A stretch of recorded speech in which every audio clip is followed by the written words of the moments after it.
इस वक्त की बड़ी खबर का करेंगे। यूपी के वाराणसी में भीषण सड़क हादसा हुआ है। कार और ट्रक में भिड़ंत हुई है। 8 लोगों की मौत हुई है। पीलीभीत के रहने वाले थे सभी यात्री। बनारस से जौनपुर की तरफ ये सभी यात्री जा रहे थे। कार और ट्रक में भिड़ंत हो गई। इसी दौरान में 8 लोगों की दर्दनाक मौत। पीलीभीत के रहने वाले थे सभी यात्री। बनारस से जौनपुर की तरफ जा रहे थे जिस दौरान में यह हादसा हुआ और इस हादसे में 8 लोगों की जान गई है। यूपी के वाराणसी से तस्वीरें आ रही हैं जहां पर सड़क हादसे में 8 लोगों की मौत की खबर मिल रही है। पीलीभीत के रहने वाले थे सभी के सभी यात्री। बनारस से जौनपुर की तरफ जा रहे थे जिस दौरान में यह हादसा हुआ। बनारस से जौनपुर जाते हुए यह हादसा हुआ जिसमें 8 यात्रियों की जान चली गई। यूपी के वाराणसी में यह दर्दनाक सड़क हादसा। और देखिए, मनीष सिसोदिया की जमानत पर सुप्रीम कोर्ट में सुनवाई है आज। अंतरिम और नियमित दोनों जमानत पर सुनवाई होगी। जस्टिस संजीव खन्ना, एसबीएन भट्टी की पीठ सुनवाई करेगी। दिल्ली शराब घोटाले का मामला है। दिल्ली शराब घोटाला मामले में मनीष सिसोदिया लगातार सलाखों के पीछे हैं और अब तक राहत नहीं मिली, जमानत नहीं मिली। यानी दिल्ली शराब घोटाला मामले में अब सुप्रीम कोर्ट पर सुनवाई। उनकी जमानत याचिका पर, मनीष सिसोदिया की जमानत पर सुप्रीम कोर्ट में आज सुनवाई होगी। जस्टिस संजीव खन्ना, एसबीएन भट्टी की पीठ आज उनकी जमानत पर सुनवाई करेगी। दिल्ली शराब घोटाले के मामले में मनीष सिसोदिया सलाखों के पीछे हैं। और चलिए अब रुख कर लेते हैं न्यूज़पेपर्स का। सुप्रीम कोर्ट की ईडी को हिदायत, देखिए बदला लेने जैसा काम ना करे, ये बात कही गई है सुप्रीम कोर्ट के द्वारा। एजेंसी को पारदर्शी तरीके से काम करना चाहिए। रियलिटी समूह M3M के निदेशकों को हालांकि देखिए जमानत मिल चुकी है और इस बीच सुप्रीम कोर्ट का कहना है कि ईडी अपना काम करे पर देखिए पारदर्शिता उसमें लाना जरूरी है। बदले की भावना से आप काम ना करें। जब आप पूछताछ करते हैं, आप कार्रवाई जब करते हैं तो उसको बदले की भावना से ना करने के बजाय उसमें पारदर्शिता लाना बहुत ज्यादा जरूरी है। एक एक पहलू पर सर्च करना, समझना वो ज्यादा जरूरी है। ये बात कही गई है सुप्रीम कोर्ट के द्वारा, क्योंकि इससे पहले भी देखिए अप्रिया ईडी के ऊपर कई बार इस तरह के आरोप लग चुके हैं और उसके बाद में सुप्रीम कोर्ट का बयान अपने आप में बड़ा हो जाता है। बिल्कुल, और ऐसे में देखना बहुत अहम होगा कि अपनी टिप्पणी में सर्वोच्च अदालत ने क्या कुछ कहा। देखिए फ्रंट पेज में इस जगह को, इस खबर को तरजीह दी गई है। ईडी को गिरफ्तारी के वक्त लिखित में वजह बतानी जरूरी है, ये सुप्रीम कोर्ट ने कहा है। और इसके अलावा ये भी कहा है कि ईडी का जो काम है वो ये कि आर्थिक अपराध को रोका जाए। इसके अलावा कई बातों का जिक्र किया गया। लेकिन अब हम आगे बढ़ते हैं। देखिए, दुनिया बनी योगी की जबरा फैन। हम ये क्यों कह रहे हैं, क्योंकि आप देखिए सोशल मीडिया पर यूपी के मुख्यमंत्री योगी आदित्यनाथ का जलवा देखने को मिला।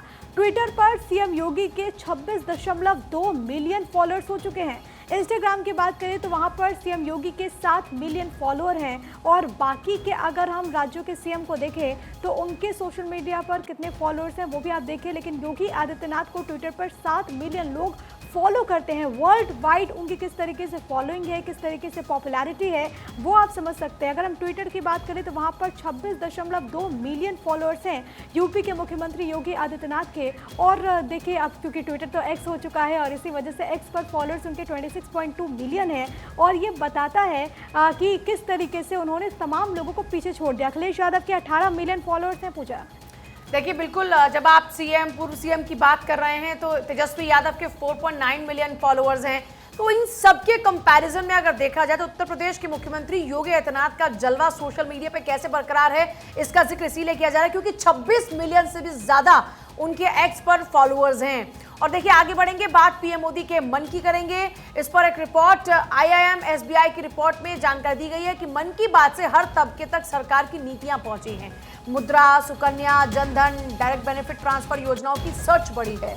पीएम मोदी ने मन की बात में जिक्र किया था इनका। मंगलवार को प्रसारण के 9 साल पूरे हो रहे हैं। तो जरा जानिए, मन की बात में जब देश के प्रधानमंत्री नरेंद्र मोदी लोगों से बात करते हैं, सीधे तौर पर जुड़ते हैं और जब जिन जिन योजनाओं का जिक्र वो करते हैं उसको लेकर IIM और SBI की रिपोर्ट में जिक्र है। ये जानकारी दी गई है कि मन की बात से सरकार कैसे हर तबके तक पहुंच रही, क्योंकि ये जिन योजनाओं का जिक्र उन्होंने अपने कार्यक्रम मन की बात में किया उसके लिए लोगों की जो क्वेरीज हैं वो बढ़ी और इसीलिए कहा जा रहा है कि जन जन तक पहुंचा मन की बात। इस बीच देखिए, इंतजार खत्म, इंग्लैंड से वाघनख रिटर्न, जल्द भारत आएगा शिवाजी का वाघनख। लंदन में महाराष्ट्र सरकार ने साइन किया इसी को लेकर MOU। ब्रिटिश संग्रहालय के साथ एमओयू पर हस्ताक्षर किए हैं। 3 साल के लिए भारत लाया जाएगा वाघनख से शिवाजी ने अफजल खान को मारा था। शिवाजी के वाघनख को स्वदेश लाने की तैयारी पूरी हो चुकी है। और देखिए अखबार में भी इस बात का जिक्र है, अब फ्रंट पेज पर ही छपा है, शिवाजी का बकनखा वापस लाने के लिए ब्रिटेन से करार हो चुका है, जिसका जिक्र यहां पर किया जा रहा है। 17वीं सदी के शिवाजी के बकनखा हथियार को प्रदर्शनी के लिए भारत वापस लाने के लिए महाराष्ट्र की सरकार ने एमओयू किया है। बिल्कुल, इसी के साथ में देखिए आगे खबरों का रुख कर लेते हैं। डोमिनिका गणराज्य के उपराष्ट्रपति से मिले हैं बिरला। पीएम मोदी के नेतृत्व में अफ्रीकी संघ G20 में शामिल। महिला आरक्षण से महिलाओं को नेतृत्व का बात कही गई है बिरला के द्वारा, और महिलाओं की भागीदारी से विकास का मार्ग प्रशस्त होगा, ये तमाम बातें भी कही गई है। और देखिए जो आप ये तस्वीर देख रहे हैं उसी मीटिंग की ये तस्वीर है, और उसके बाद में ट्विटर हैंडल पर इस तस्वीर को शेयर भी किया गया है, और उसके बाद में अपनी बात को भी रखा गया है। प्रिया, अब आगे बढ़ेंगे। गोल्डन टेम्पल में राहुल गांधी ने सेवा की है। 24 घंटे में तीसरी बार वो सेवा के लिए पहुंचे। राहुल गांधी ने लंगर के लिए सब्जी भी काटी, और तमाम न्यूज़पेपर्स में इस खबर को जगह दी गई। और साथ ही साथ ये तस्वीरें आपकी टीवी स्क्रीन पर लंगर बांटते हुए नजर आए, बर्तन धोते हुए नजर आए, जूते संभालने की उन्होंने सेवा की। सिख गुरुद्वारा प्रबंधक कमेटी ने सवाल भी उठाए। कमेटी ने कहा कि पश्चाताप नहीं है। तो देखिए अब इसको लेकर के जो कमेटी है वो कह रहा है कि दरअसल जो कोशिश की जा रही थी, जो पश्चाताप की बात कही जा रही थी, ये वैसा कुछ भी नहीं है। लेकिन इन सब के बीच राहुल गांधी ने कल काफ़ी ज़्यादा सुर्खियां बटोरी जब यहाँ पर पहुँचे थे। और इस वक्त मेरे हाथ में जो न्यूज़पेपर है उसमें भी ये तस्वीर छपी है, और इसमें लिखा है कि स्वर्ण मंदिर में राहुल ने लंगर सेवा की। और कांग्रेस के पूर्व अध्यक्ष जब यहाँ पर पहुँचे तो किस तरीके की तस्वीरें वहाँ पर नजर आई हैं वो आपकी टीवी स्क्रीन पर भी है। और इसको लेकर के हालांकि कमेटी ने भी कह दिया है कि ये पश्चाताप के तौर पे इसको नहीं देखना चाहिए। और जाहिर सी बात, देखिए जब भी आप गुरुद्वारे में जाते हैं तो ज़्यादातर लोग सेवा करते हैं, पश्चाताप के तौर पर नहीं, ये सेवा भाव होता है। इस तरह की तमाम बातों का जिक्र हो रहा है। राहुल गांधी भी वहां पर सेवा करने के लिए पहुंचे। और इस बीच देखिए एशियन गेम्स के 10वें दिन भारत को मिले 9 पदक, 2 गोल्ड, 2 सिल्वर और 5 ब्रॉन्ज मेडल भारत की झोली में आए हैं। एशियाड के 10वें दिन भारत को मिले हैं 9 पदक। और इसी बात का जिक्र देखिए अखबारों में भी है। सबसे पहले फ्रंट पेज पर पहली बार बेटियों ने लंबी दौड़ और भाला फेंक में सोना जीता है। पारुल चौधरी का जिक्र है, किसान की बेटी बनी गोल्डन गर्ल। और देखिए ऐसे ही अनु रानी गन्ने को भाला बनाकर प्रैक्टिस की थी। और आज जरा सोचिए कि देश की बेटी ने किस तरीके से देश के मान को बढ़ाने का काम किया है। तो हिंदुस्तान में सबसे पहले आप देखेंगे इन बेटियों की तस्वीर के साथ में अब ये जो छपा हुआ है वो आप देखेंगे आर्टिकल। इसके अलावा देखिए अमर उजाला मेरे पास है, वहां पर भी आप देखें तो यहाँ लिखा है मेरठ की बेटियों को मिली स्वर्णिम कामयाबी। तो इस गोल्ड का जिक्र बार बार हो रहा है। इसी तरीके से देखिए आप सब जगह पर देखेंगे आपको ये नजर आएगा भारत ने एशियाड में जीते 2 और गोल्ड। और तस्वीरें आपकी टीवी स्क्रीन पर ही है, साथ ही साथ हम भी आपको अखबार में दिखा रहे हैं किस तरीके से इसको प्रदर्शित किया गया, कैसे बेटियों ने जो स्वर्णिम पदक जीते हैं, जो स्वर्णिम पल भारत के लोगों को दिए हैं और युवाओं को जो प्रेरित करने के लिए काम किया है। जाहिर सी बात है इसका असर और भी युवाओं पर पड़ेगा और युवा बहुत ज्यादा खेलों की तरफ बढ़ेंगे और नंबर 1 खुद को साबित करने के प्रयास में भी रहेंगे। आगे खबरों का रुख कर लेते हैं। स्पोर्ट्स से जुड़ी ही वर्ल्ड कप के लिए भारत अब बांग्लादेश पहुंचे हैं और देखिए धर्मशाला पहुंची बांग्लादेश क्रिकेट टीम। हिमाचली परंपरा से उसके बाद में टीम का भव्य स्वागत भी किया गया। 7 अक्टूबर को अफगानिस्तान से मैच होना है।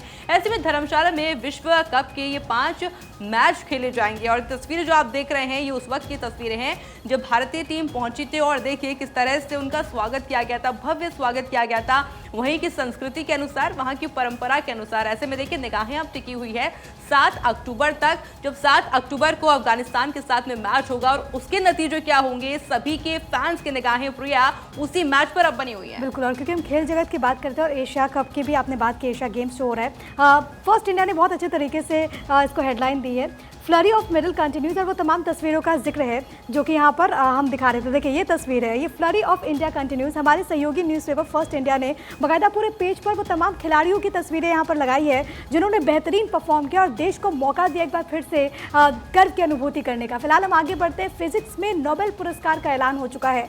फिजिक्स में नोबेल पुरस्कार की घोषणा की गई।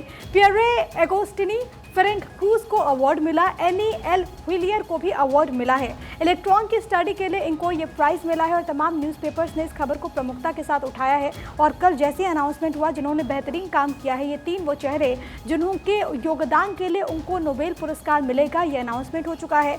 फिजिक्स में नोबेल पुरस्कार की घोषणा और इसके जरिए वो कौन कौन से 3 ऐसे लोग हैं जो शख्सियत हैं जिन्होंने बेहतरीन काम किया, जिन्होंने जो महत्वपूर्ण योगदान दिया है उसके लिए उनके प्रयासों को सराहा गया और अब नोबेल पुरस्कार भी उनको मिलने वाला है। और देखिए स्टाइल में नोट उड़ाए और युवक अरेस्ट हो गया है। आपने भी वो तस्वीरें देखी होंगी, मनी ही स्टाइल में युवक ने किस तरीके से नोट उड़ाए थे और पुलिस ने शांति भंग के आरोप में गिरफ्तार कर लिया है। कार नंबर के जरिए आरोपी के घर तक पुलिस पहुंची। युवक ने फन के लिए ये नोट उड़ाए थे।